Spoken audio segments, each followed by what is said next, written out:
করি, খুব মিস করি।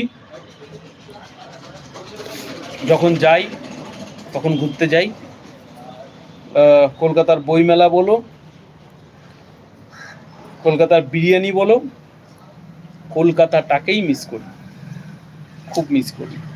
নিজের জন্মভূমি, নিজের জন্মের জায়গা, যেখানে ছোট থেকে বড় হওয়া, সেই জায়গাটাকে মিস না করে কি করে থাকতে পারি এটা বলো? সেই জায়গাটাকে মিস না করে থাকা যায়?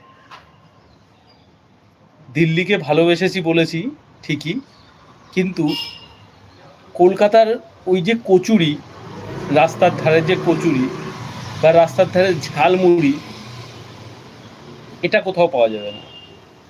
কলকাতার খাওয়ার, কলকাতার ফেস্টিভ্যাল, কলকাতার দুর্গাপূজা, আপনি দেশের